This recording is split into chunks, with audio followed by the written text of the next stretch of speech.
Bienvenue dans cette vidéo dans laquelle on va voir comment on calcule la limite d'une suite. Alors un égale racine de n plus 1 moins racine de n.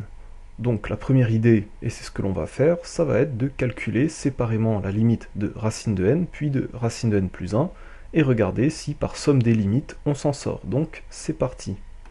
On introduit notre entier naturel que l'on va utiliser par la suite pour les calculs, et on regarde la limite de racine de n et racine de n plus 1.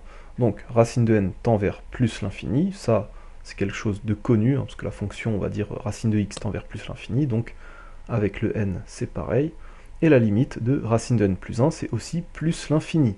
Donc on se rend compte que l'on a une forme du type plus l'infini, moins plus l'infini, ou plus simplement plus l'infini, moins l'infini. Et là on ne peut pas conclure, c'est ce que l'on appelle une forme indéterminée. Forme indéterminée du type plus l'infini, moins l'infini.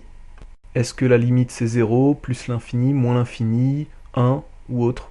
On ne peut pas savoir juste avec cette information. Donc, ce que l'on va faire, c'est transformer l'expression de un pour justement y voir plus clair et lever justement cette forme indéterminée. Réflexe, quand on a une soustraction avec des racines et que l'on veut calculer la limite, la technique, c'est multiplier par le conjugué en haut et en bas. Qu'est-ce que le conjugué? C'est tout simplement la même chose que ce que l'on a, hein, racine de n plus 1 moins racine de n, mais cette fois, on va juste mettre un plus à la place du moins, tout simplement. C'est ça le conjugué.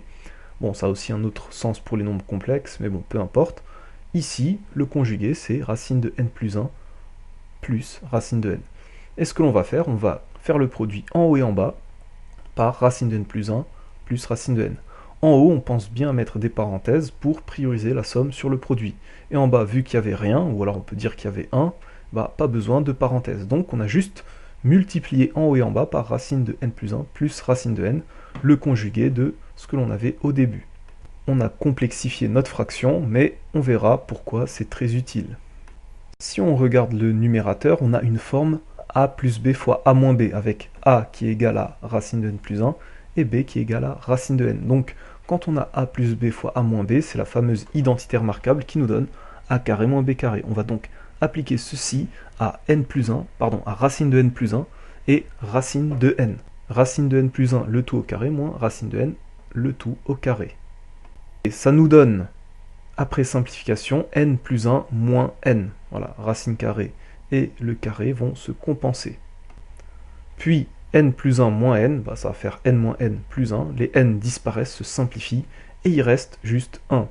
1 sur racine de n plus 1 plus racine de n. On a constaté que dans tout le calcul, le dénominateur n'a pas bougé. Une fois qu'il est apparu, on l'a laissé tel quel et on s'est occupé du numérateur. Et maintenant que l'on a mis un sous cette forme, on constate que racine de n plus 1 plus racine de n tend vers plus l'infini. Pourquoi? Parce que maintenant, on a en dessous, au dénominateur, une forme plus l'infini, plus l'infini, ce qui fait plus l'infini.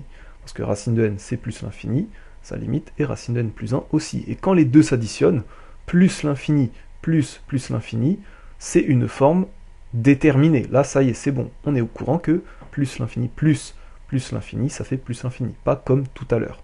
Donc on est content, en bas, on sait ce qui se passe. Changer le plus en moins, pardon, le moins en plus, ça a fait une grosse différence. Maintenant, on voit mieux ce qui se passe pour les limites. Sur la copie, on rédige par addition des limites. Lim quand n tend vers plus l'infini de ce qu'on a en dessous, égale plus l'infini. Si en dessous ça tend vers plus l'infini, eh bien son inverse tend vers 0. Si on a un nombre très grand en dessous, eh bien le quotient sera très proche de 0.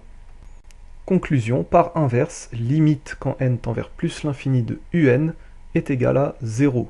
Parce que un est égal à 1 sur racine de n plus 1 plus racine de n. On passe à l'inverse, 1 sur plus l'infini, entre guillemets, ça fait 0, donc la limite de un, c'est 0.